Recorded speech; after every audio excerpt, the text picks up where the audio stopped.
right, if you have a bank account in India, this is something you're definitely going to want to hear. ICICI Bank is rolling out a massive change to its minimum balance rules. So, whether you're already a customer or maybe you were thinking about becoming one, you need to pay attention. Let's get right into what this means for your money. So, here's what we're going to cover. First, the big change from ICICI. Then, we'll break down what these new rules actually mean. We'll look at who's most affected, see how other banks compare, and then, most importantly, we'll talk about your best option. Okay, Section 1, the big change. Let's jump right into the most important part. What's actually changing? Okay, get ready for this because the increase is, well, it's huge. For any new accounts, the monthly average balance, or MAB as it's called, is taking a massive leap. In metro and urban areas, it's going from 10,000 rupees all the way up to 50,000. In semi-urban spots, it's a five-fold jump to 25,000. And even in rural areas, it's quadrupling, up to 10,000 rupees. Yeah, let's just let that sink in for a second. 50,000 rupees. That's the new minimum you need to maintain on average for a regular savings account in the city. For a lot of us, that is a serious amount of money to just have sitting there, not in a mutual fund or an FD earning better returns.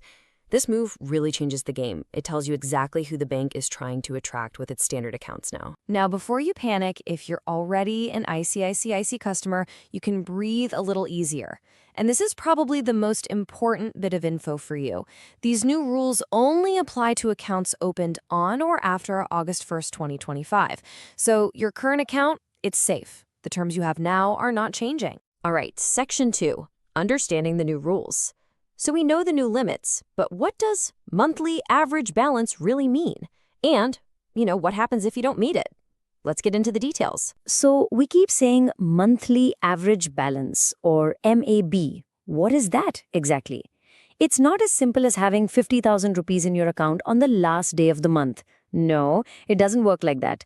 What the bank actually does is look at your account balance at the end of every single day of the month and then calculates the average. And the way they calculate it is actually pretty interesting.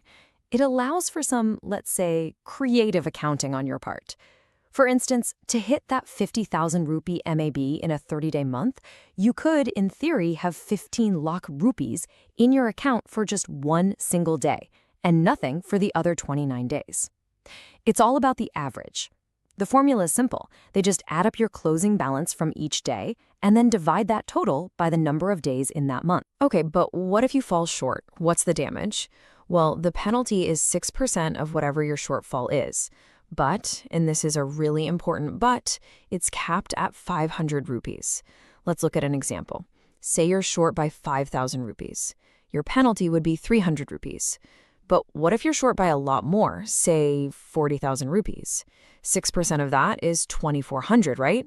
But you won't pay that. You'll only pay the maximum, which is that 500 rupee cap. Okay, Section 3. This is a big one. Who is most affected by all this? So, when you look at these new rules, who's really gonna feel the squeeze? Well, it's pretty clear. It's anyone who doesn't typically keep large sums of cash just lying around in a savings account. We're talking about students, retirees, homemakers, basically anyone on a tight budget or with an income that goes up and down. Even small business owners who use a personal account to manage their cash flow could find this tough. Bottom line, if you're opening a new account and it's not a salary account, this is going to be a pretty big obstacle. So you have to ask, why is ICICI doing this? What's the strategy? Well, from the bank's point of view, it's a calculated business decision. They're trying to do two things at once: attract customers with more money, the ones who'll use more expensive premium services, and at the same time, cut down on the cost of servicing millions of accounts that don't have a lot of money in them. All right, next up, how do other banks compare? Because, of course, ICICI isn't the only bank out there.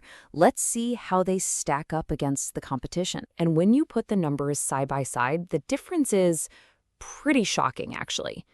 ICICI's new 50,000 rupee requirement makes it a total outlier.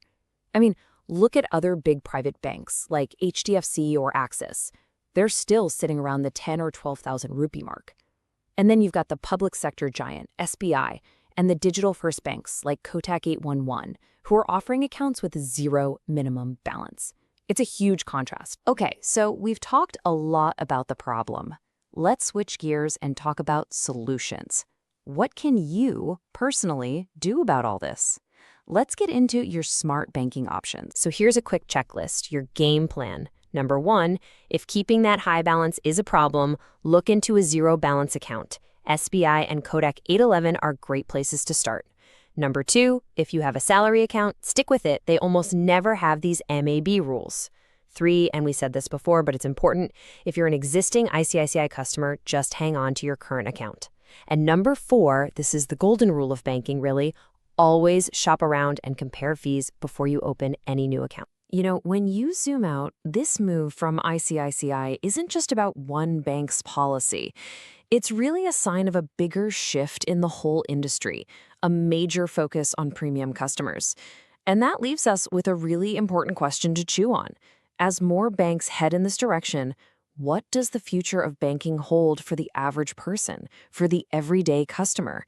It's something to think about. Thanks for tuning in. Hopefully you now feel better equipped to make the best decision for your own finances.